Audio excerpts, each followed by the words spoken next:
نحمده ونصلي ونسلم على رسوله الكريم اما بعد.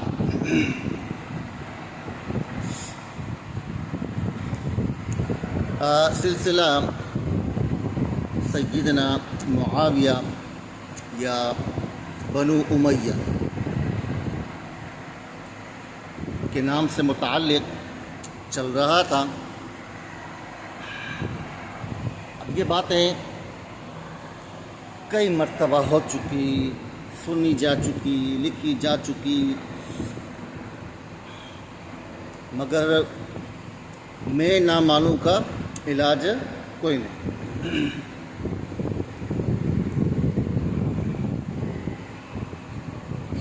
تو میں نے آپ سے یہ وعدہ کیا کہ ہم بنو امیہ یعنی خاندان ابو سفیان کی انشاءاللہ ایسی تعریف و توضیح آپ کے سامنے بیان کریں گے کہ یہ چند طقے کے جو لوگ ہوتے ہیں اور جن کی کوئی حیثیت ہی نہیں ہوتی، اور وہ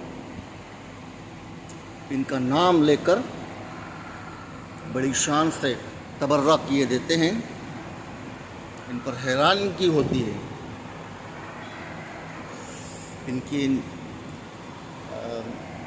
بے وقوفانہ حرکتوں کو دیکھ کر. یہ 1400 سال کے بعد چلے ہیں مسائل کو حل کرنے. آپ اندازہ کیجئے ان کی حالت پر ذرا دیکھیے. یہ اتفاق کریں گے امت کے اندر، ان کی اپنی حالت اور اپنا کوئی نسب منقول ہی نہیں ہے، اور یہ چلے ہیں اشراف کو عزت دینے. ٹھیک ہے، اشراف کو عزت دینا یہ مضحکہ خیز جملہ ہے یا نہیں؟ تو پہلے سے ہی اشراف ہے، آپ کیا عزت دیں گے؟ ٹھیک ہے، مراد یہ ہے کہ آپ کی کوئی حاجت نہیں ہے کہ آپ سیدنا علی یا سیدنا معاویہ سے متعلق کوئی بات کریں. سب سے پہلے تو علم ہونا چاہیے. ٹھیک ہے، اور یہ علم جو ہے یہ شرف تلمذ کے بغیر نہیں ہوتا حاصل. جتنا چاہو کوشش کرو. سمجھیں؟ ہاں، یہ سینہ بسینہ انتقال کا نام ہے. علوم سینہ بسینہ انتقال کا نام ہے. یہ کتابوں سے حاصل اگر ہو جاتا کیا ہی بات تھی، لیکن ایسا نہیں ہے.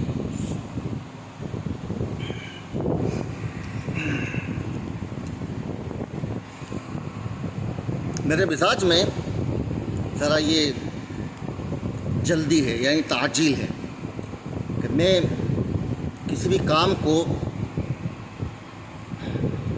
جب کرنے کا ارادہ کروں تو دل چاہتا ہے کہ بس پل بھر میں ہو جائے. سمجھے؟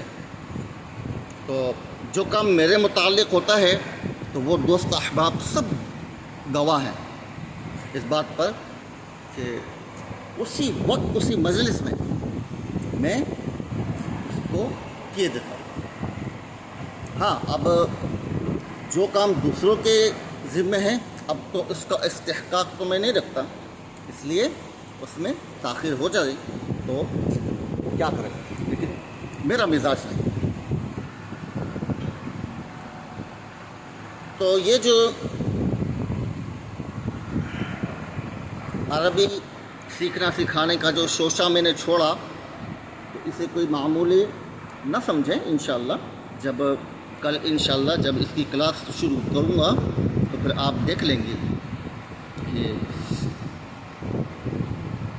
وہ کتب جو میں اور آپ سالوں میں مہینوں میں پڑھا کرتے تھے ہم آپ کو ہفتوں میں پڑھائیں گے.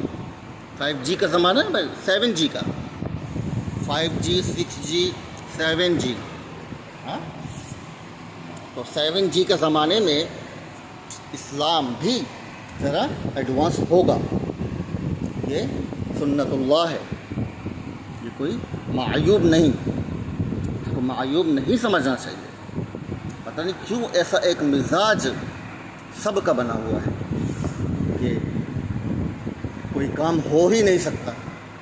میں نے ایک ادارہ شروع کیا، یعنی شروع کرنا چاہا، اور ابھی ان قریب انشاءاللہ اس کو ایک پوری ایک جو ہے تفصیل کے ساتھ اس کو شروع کریں گے، اور اللہ کے نام کے ساتھ، اور باقاعدہ وہ جاری رہے گا تا قیامت انشاءاللہ، کہ ہم خالص اخلاص رکھتے ہیں اللہ تعالیٰ سے اور اللہ تعالیٰ سے محبت میں۔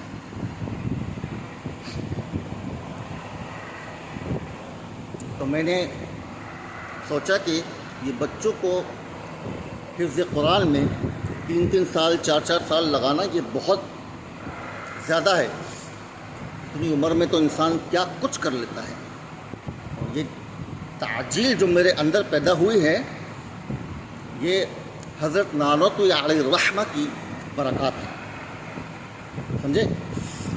یہ ان کی کتب سے میں نے اخذ کی کہ جن باتوں کو سمجھنے اور پڑھنے میں لوگوں کی زندگیاں گزر گئی، حضرت نانوتوی علیہ الرحمہ نے محض 1 دن 2 دن کے اندر ان کو تصنیف فرمایا۔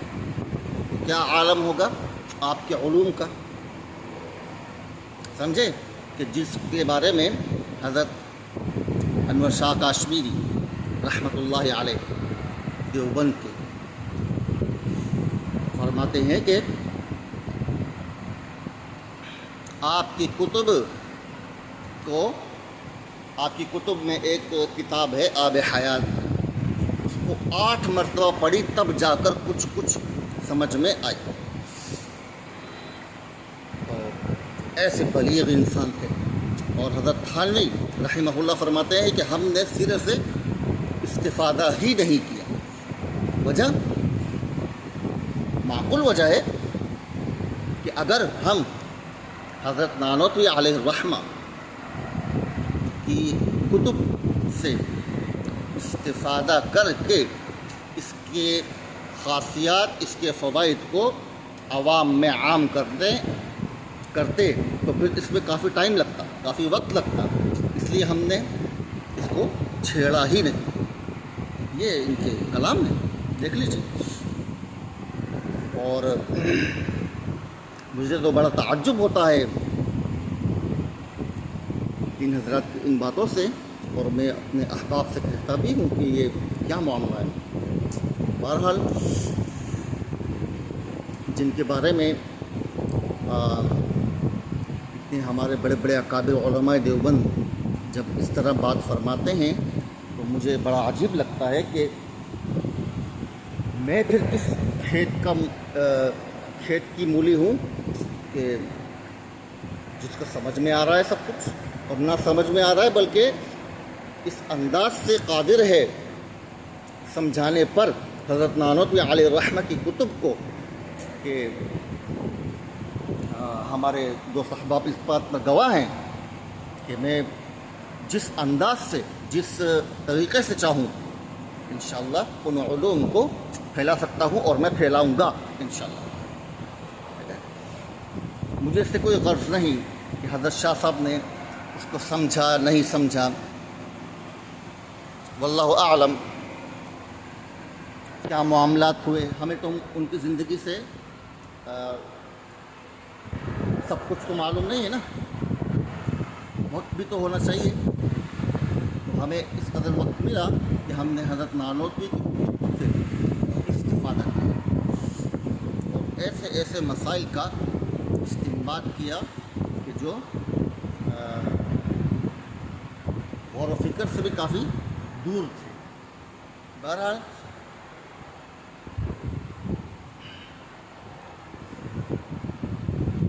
نسبت ہوتی ہے یہ علوم میں، اور جن کو نسبت حاصل نہ ہو تو ان کے علوم کا کوئی فائدہ بھی نہیں، اور اس کا کوئی مستفاد نہیں، وہ کامیاب ہو ہی نہیں سکتا، سوال ہی پیدا نہیں ہوتا، ٹھیک ہے؟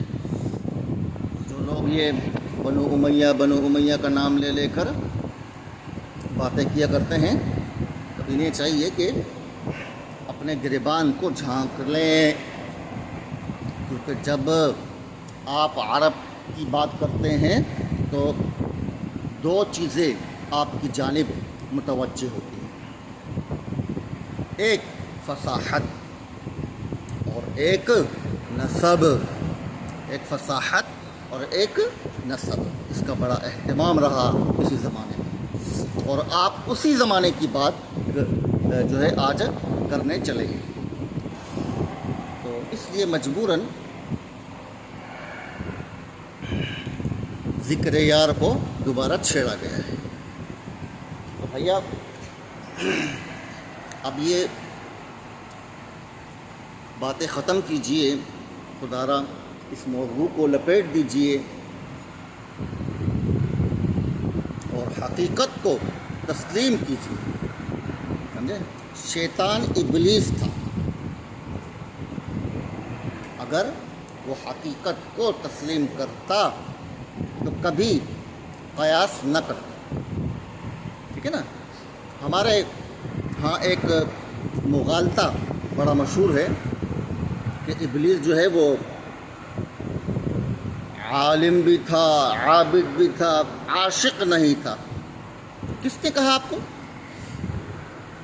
کس نے کہا آپ سے کہ وہ عالم بھی تھا، عابد بھی تھا؟ صرف عابد تھا بس، عالم نہیں تھا، کیونکہ علم کو معلوم یہ لازم نہیں ہے، لیکن معلوم کو علم لازم ہے، سمجھے بات کو؟ ایک عام آدمی پرہیزگار متقی بن سکتا ہے، لیکن وہ عالم بھی ہو یہ ضروری نہیں، لیکن کوئی عالم متقی پرہیزگار ہو تو وہ بزرگ بھی ہوگا، عالم دین بھی ہوگا، بات تو سمجھے؟ تو یہ ابلیس کے بارے میں جو یہ مغالطہ مشہور ہے کہ وہ عالم تھا، نہیں، عالم نہیں تھا، بیوقوف تھا، جاہل تھا، سمجھے بات کو؟ اور ہمارے اہل علم بھی اس مغالطے میں مشغول ہیں، کیونکہ اس کا جو قیاس ہے وہ ذرا دیکھ لیجئے قرآن میں، کیا ایسا ممکن ہے کہ جو ذرے ذرے سے واقف ہو، جو ذات جو اس عالم کو وجود دے، اور وہ اس کی بات سے صرف نظر کرے؟ سوال ہی پیدا نہیں ہوتا، یہ باری تعالیٰ کی شان اقدس کے خلاف ہو، سمجھے؟ یعنی اس کا یہ کہنا خلقتنی من نار وخلقتہ من طین، کہ وہ فضیلت آگ کو سمجھ رہا ہے، جبکہ آگ کیا کرتی ہے؟ اس کے اندر تو خاصیت جلانے کی ہے، سمجھے؟ اس کے اندر کوئی عاجزی تو نہیں ہے، وہ تو شعلہ ہے، آگ ہے، راکھ کرنے والی، ساری عالم کو ایک چنگاری کے ذریعے آگ لگائی جا سکتی ہے، ایسا یہ نہیں؟ تو یہ جو اس کا قیاس تھا یہ درست نہیں تھا، اس نے اپنی ساخت کو مقابلے میں پیش کیا اللہ تعالیٰ کی اس تخلیق کے مقابلے میں، کہ جس کو اللہ نے مٹی کے ذریعے اپنے ہاتھوں سے بنایا، سمجھے؟ تو یہ جو اس کا قیاس تھا یہ غلط تھا، وہ عالم نہیں تھا، جاہل تھا،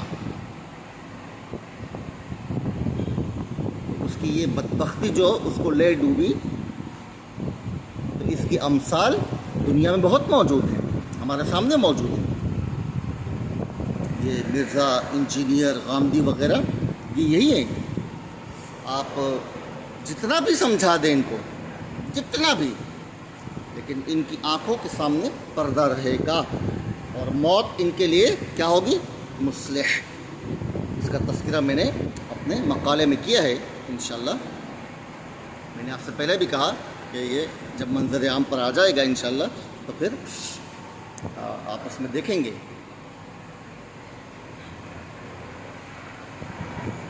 کہ کس طرح جو ہے معاملہ ہوا. صحابہ کرام سے متعلق بولنا چھوڑ دیجیے، کوئی فائدہ نہیں ہونے والا، الٹا آپ ہی کی قبر حشر وہ خراب ہوتی جائے گی. بہرحال ابلیس سے متعلق آج میں نے آپ کو بتایا کہ اس نے قیاس تو کیا لیکن یہ قیاس درست نہیں تھا.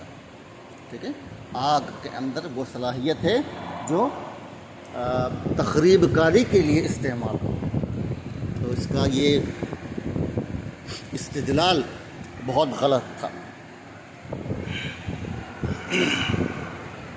اور مٹی کے اندر عجز ہے، مٹی کے اندر عجز ہے کہ اس کے ذریعے سے ہر چیز بنا دی جاتی ہے. تو تخلیق کے اندر جب شر نہ ہو تو وہ شخصیت یا وہ ذات شریر کیسے بنے گی؟ سوال ہی پیدا نہیں ہوتا. سمجھے؟ البتہ یہ جو آگ سے پیدا ہوا شیطان، تو اس کا مواد چونکہ آگ تھا تو اس میں شر غالب تھا، اس لیے اللہ تعالیٰ نے اس کو رجیم فرمایا، مردود رجیم. تو جو چاہے وہ اس کی جماعت میں شامل ہونا تو وہ ہوتا جائے، اور لیکن اس بات کو اپنے سامنے رکھ لے کہ اللہ تعالیٰ بے نیاز ہے، مستغنی ہے ہر ایک چیز سے.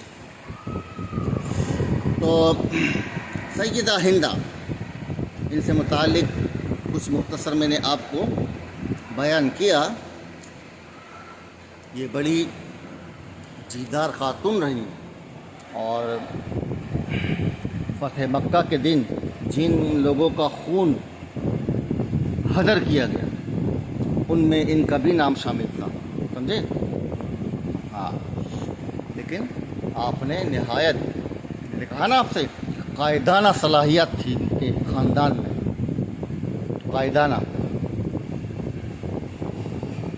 تو یہ چونکہ جاہلیت کے اندر بھی سردار تھے تو ان کا دماغ بھی ویسا ہی تھا. ٹھیک ہے، عقل مند انسان کو عقل مند ہونا چاہیے، بے وقوف نہیں. فتح مکہ کے دن آپ صلی اللہ علیہ وسلم نے کیا فرمایا کہ جو بھی ابو سفیان کے گھر میں داخل ہوگا وہ آمن ہے. کیا آپ نے کوئی مشاورت کی تھی پہلے؟ کیا آپ صلی اللہ علیہ وسلم نے ان سے کچھ خط و کتابت کر رکھی تھی کہ آپ نے اس طرح فرمایا؟ تو یہ عقل مندی ہوا کرتی ہے بھائی، عقل مندی. سمجھے؟ آپ صلی اللہ علیہ وسلم نے گویا کہ کفار کی ایک بڑی جماعت کو ایک لفظ کے ذریعے سے اپنا غلام بنا دیا. سمجھے؟ خون خرابہ نہ ہوا اور سارے کا سارا عالم جو ہے وہ اسلام کی آغوش میں آ گیا.